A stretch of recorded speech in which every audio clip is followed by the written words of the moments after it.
there any possibility that that could happen again? I mean, though Marxism has had the roots in terms of some of the genocides and massacres that happened in the 19th and 20th century, but the white people in America are the dominant racial group. Is there any possibility that uh, ethnic minorities or minority groups, even when they subscribe to this theory that has led to the massacre of people in the past, is there any possibility that that can lead to the massacre of white people in America?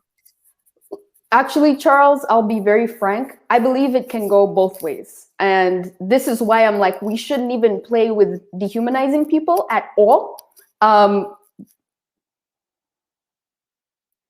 I would be interesting comments from Bo. What's up, Bo? Thank you for tuning in. I would argue that this could go both ways, which is why I'm very passionate about diffusing the tension right now before it gets any worse. Take, for example, Rwanda is a much smaller country, right? Compared to the United States, even California alone, it is just like sort of a chunk of California. They had a genocide that occurred in 1994. And actually my mom is Rwandan and she had a lot of relatives die in that. What happened? We had 800,000 deaths in 100 days. And this was the result of long-term brewing tensions in the region. These tensions weren't quashed or calmed. They all sort of built up with little skirmishes here and there. There's a little like battle here. There's a little attacks here. There was at a time, I believe there was actually a killing of 200,000 or around that number, Hutu people.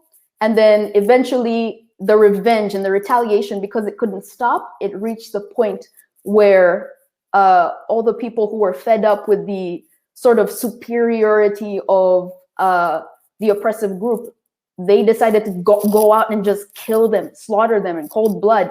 And 800,000 people died in 100 days. Now, do we look at the American context and say, oh, white people are just so many, like there's no way? Think of it on a micro level. It might not be that all Black people overcome all white people and kill them. That's not necessarily what I'm saying.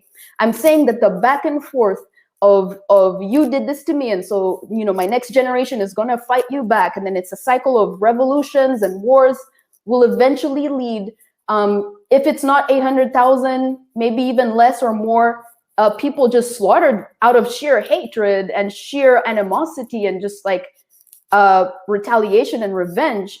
And I'm saying that that is not worth it at any cost. I'm not saying that there's no possibility of no outbreak happening. I'm saying we look at history, even if it's small, it's still not worth it at all. And by the way, what is small?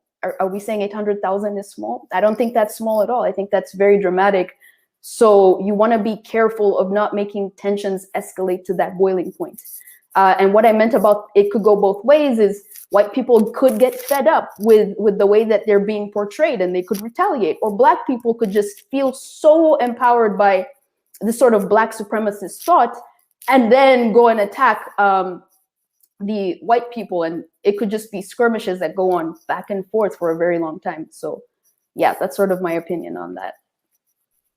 Yeah, that's an interesting observation. I've had similar thoughts to something like that too, because when people are pushed to a certain point, or when people are emboldened to a certain point, anything can happen.